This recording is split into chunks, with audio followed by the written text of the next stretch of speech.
Welcome to the Heller-Hurwicz Office Hours, a podcast featuring University of Minnesota economists and their research. In this special series of the podcast, we're focusing on the policy priorities of the second Trump administration and how research can inform our understanding of our rapidly changing economic environment.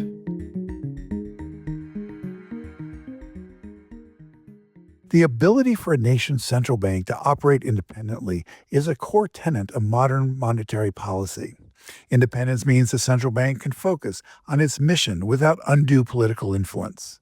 President Trump is a regular critic and is pushed to have more control of the central bank, the Federal Reserve. In this conversation, we will speak with two former top leaders of the Minneapolis Federal Reserve Bank, former President Gary Stern and former Director of Research Art Rolnick, and they will share their perspectives on the president's relationship with the Federal Reserve and how some of the changes he is advocating for could play out for the United States. So, Gary, what is central bank independence? I mean, we hear this term over and over again, but what does it really mean? Well, I think the key to it is that central banks, in conducting monetary policy, and we can get into that if you want, make decisions without political interference. In fact, central banks today, I think, pride themselves on being objective, on being single-minded about accomplishing their goals, and don't worry about the political consequences for one political party or another, or multiple parties if there are some in those countries. It's all about trying to devise policy for the well-being of the citizens of the country in question. Right, but Art, these are institutions not isolated away from the rest of the economy. I mean, I was reading where some of Ronald Reagan's people would beat up on Volcker to try and get him to lower interest rates. I mean, there's conversations happening all the time. So what does it mean to say that the Fed is politically independent? Because it's not independent from the information. It's not independent from people trying to put pressure on it. It's not independent from President Trump saying, look, lower interest rates. Well, we have freedom of speech in this country. And what the independence means is that the Federal Reserve, which consists of 7 governors and 12 presidents from the district banks, they meet every 6 weeks roughly to make a decision on monetary policy. And they will look at all the data. They will listen to people and their concerns, especially the business community. And then they will independently sit down at these meetings and make a decision. I have been going to those meetings for close to 40 years. And I could tell you, it was never a political discussion. It was a bunch of, I'll say, nerdy type economists making economic decisions based on what they thought was best for the economy. And that's what we mean by the independence. It doesn't mean that a president can express their views, or a secretary of Treasury can express their views to the FOMC, to the Federal Reserve.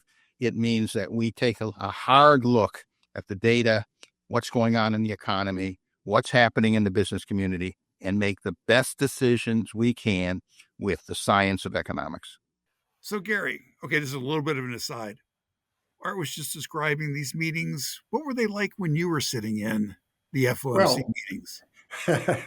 Art and I overlapped for the bulk of our careers. Art described it quite well. I mean, it's a very serious discussion of the state of the U.S. economy, and to some extent of the global economy as well, of the economic outlook, forecasts for the U.S. economy, various risks to the outlook, and then some policy alternatives. Typically, there were 3 policy alternatives. One was essentially no change in policy. One might be to change policy in one direction or the other. Sometimes it was a question of changing. The direction was less in question. It was a question of the magnitude of change. It's all a very professional, inside baseball discussion. I mean, you have to really be an economist to appreciate what's going on. And I wanted to add that, people like the president, the secretary of the Treasury, the chair of the Council of Economic Advisors are certainly free to express their views of policy. It's up to the Fed officials to take those views into consideration and decide whether they're adding value and whether they're making a point that's worth considering, or whether it's politically motivated, designed to help in the next election to make it direct. So, excuse me, I just want to add something about these meetings, which I think is unique maybe in the world. But we have 12 district banks, and each president at the meeting begins with a discussion about what's going on in their part of the country. And they're talking to the business people, and they're looking at data very local. So we put all that together at a meeting. We're getting by far the best information, I think, of any economic unit in the world in describing what's going on currently in the economy. And I think that's one of the very brilliant ideas that the framers of the Federal Reserve System had at the very beginning.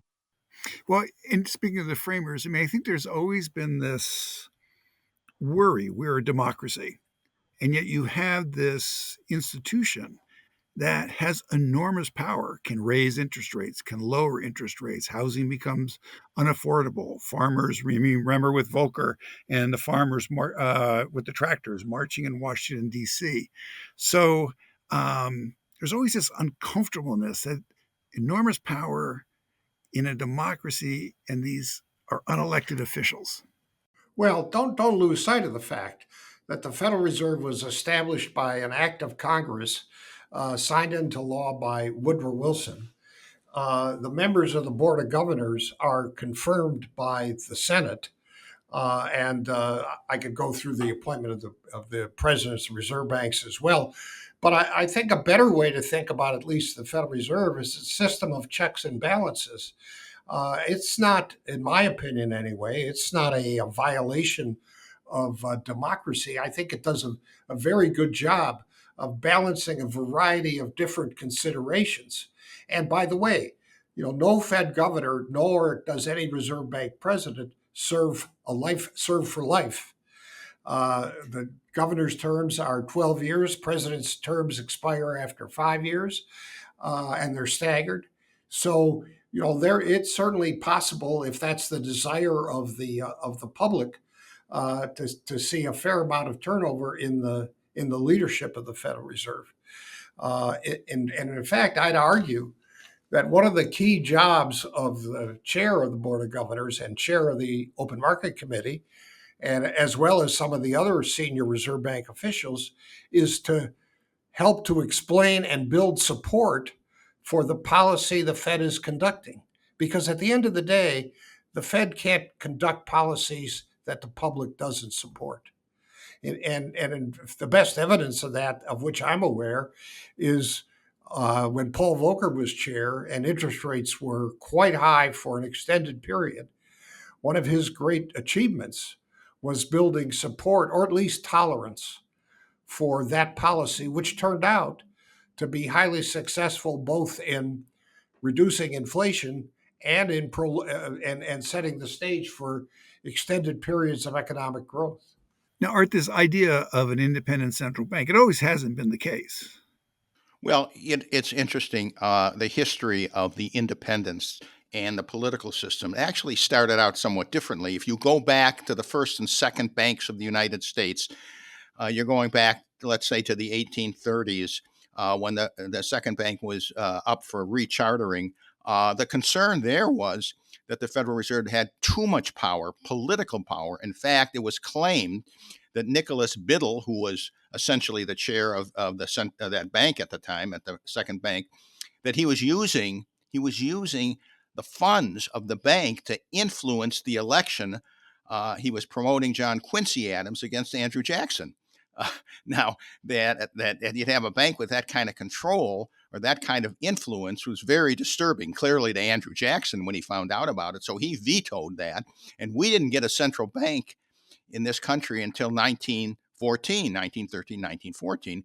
And when we did, we had guardrails. What were they? We had not one person in charge of the whole of the system. We had 12 district banks, 7 governors, eventually a committee that would make monetary policy, and it was a committee decision. Not one single person is in charge. It is a committee that votes on these decisions.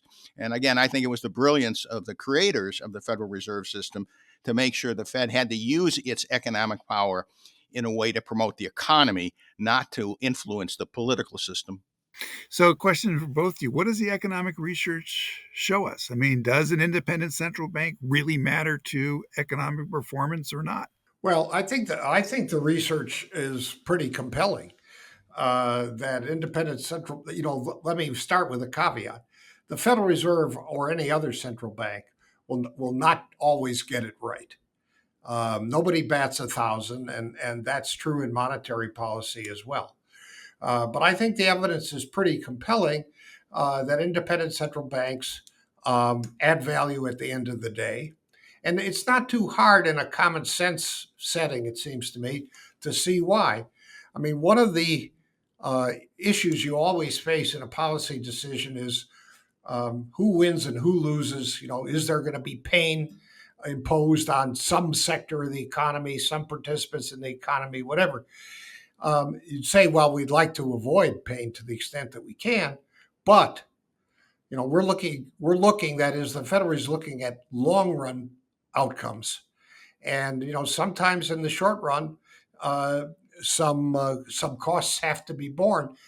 That's much more difficult in a political situation than it is in the situation where you have monetary policy conducted by independent central banks. Chris, let me add to that. I think it became critical. Independence became critical once the U.S. went off the gold standard. So that was in 1933. FDR takes us off the gold standard. So now the money is not backed by gold and determined by the quantity of gold. The money in our system and our economy is determined by the Federal Reserve. At that point, we now had control of the money supply. We could issue it as we see best for the economy. We weren't tied into the gold standard. Now, independence is very important. You look once, and the world goes off the gold standard eventually. If you look at countries that don't have independent banks, say they get in trouble, they can't tax enough, they've spent too much. So they tell the central banker, as Putin would do, print me more money, and you get runaway inflation. And you want to really see problems in an economy when you have 1,000% a year inflation. So it's critical to have an independent central bank that the public has confidence that we will keep the money supply in hand, under control, to maintain a stable economic environment with low inflation. If we lost that confidence and lost the independence, it would raise havoc in the market, in the world markets, because it means that money could be printed at the will of the dictator, the president. Whatever economy has that kind of control, where it's not independent, it would be very, very unsettling for the markets. So, how does the U.S. central bank, the Fed, compare to like the European Central Bank or Bank of Japan, the Bank of England, when we're talking about the sort of independent stature? Well, I'm not an expert in that field, but I think the European Central Bank and some of the others you referred to are kind of modeled, at least spiritually, after the Federal Reserve. I mean, the Bank of England precedes the Federal Reserve. But beyond that, I think most of what we have observed around the world has been something that looks in one form or another quite like the Federal Reserve. If you think about policies and procedures and so forth, and the concerns you're describing about independence and who really governs this. I don't think those are unique. Those concerns are unique to the U.S. either. But there is a rule: if it's not broken, don't fix it. And I think most advanced economies would agree that this has worked in the post-war period. This has worked reasonably well. So, both of you, what do you take away from the recent experience we've had with inflation? The job of the Federal Reserve.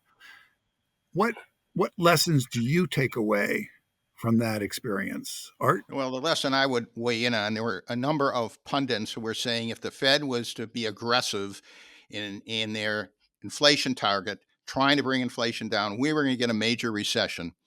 And a lot of research that came out of the University of Chicago, University of Minnesota, and the Federal Reserve said, wait a minute, if the Fed is very clear about its objective, keep inflation low, and we had the credibility and we were independent and able to carry through, we could bring inflation down without a recession. And that's what happened.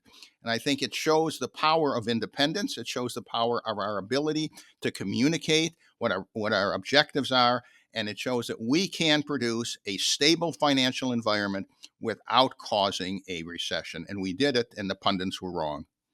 Yeah, I think it shows how important credibility is to a central bank. And, I think one of the problems with, politicizing the Fed would be that it would be likely to damage that credibility, which has served the economy well. Um, Art is quite right. And, I know some critics have said, well, the Fed bought into this story that the inflation was transitory and they should have moved sooner and so on and so forth. I don't think that's the most important takeaway of the last several years. We could debate some of the timing. Art's made the critical point.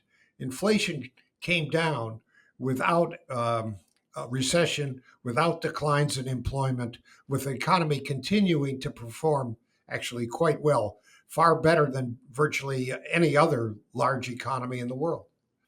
Well, Gary and then Art, talk a little bit more about this, the credibility of an institution, because we're living in an era when defined by decline in trust in institutions, whether you're looking at the media, you're looking at Congress, even big business, falling trust. But in these conversations about the central bank, about the Fed, credibility always comes up as critical. So what is credibility? And with your long experience in the institution, how do you see it? Because you're always being criticized. The Fed is always being criticized. That's part of a democracy. That's what we do. They should ease. They should tighten. At the same time, they maintain their credibility. I would just jump in on the credibility argument. Economy, business, uncertainty is probably one of the worst things that can happen to an economy. Uncertainty about what the central bank is going to do, what the fiscal authorities are going to do. We're seeing that now with tariffs, the uncertainty about what's going to happen with these tariffs. Businesses don't like uncertainty. They're going to pull back on investment. They're going to wait until things settle down. And in the meantime, waiting means they're not investing. They're not hiring. They're probably laying off workers as well. So credibility has to do with reducing. There's always going to be uncertainty in any business. But if the government is adding uncertainty to it, that is a big mistake. So credibility here is really important. And this is where independence comes in. As long as the business community is convinced that we have a central bank that's independent, that can make the decisions based on the economics, that's a type of policy that'll work well. And in this recent case, it worked extremely well because, again, we brought inflation down without a recession. If people were uncertain about what we could have done and were worried that inflation was going to take off, that we weren't that credible, you could have had the recession. So I think it boils down to reducing uncertainty or maintaining as a credible public policy, whether it's fiscal policy or monetary policy, whether it's a central bank or the Treasury or Congress. Reducing uncertainty here is a key factor in promoting strong economic growth. I'm going to add one thought, Chris, which is, and you kind of alluded to this. I think the Federal Reserve gets too much credit when things go well and too much blame when things go badly. The Fed is an important institution, but it doesn't determine everything that happens. But Fed officials expect, they know that criticism is coming. They know that's part of the job. I think they've done a good job for decades now of not overreacting to short-term fluctuations in sentiment, in rhetoric, in second guessing and so forth. Um, I use the word objective at the outset, and I think that's really critical in the Federal Reserve.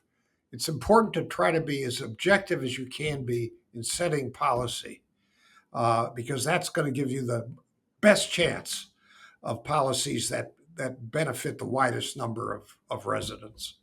The debate or discussion isn't happening much right now, but if we went back a year and a half ago, you had a number of pretty prestigious economists saying, "Why does the Fed have this 2% target range? Let's go for 4%.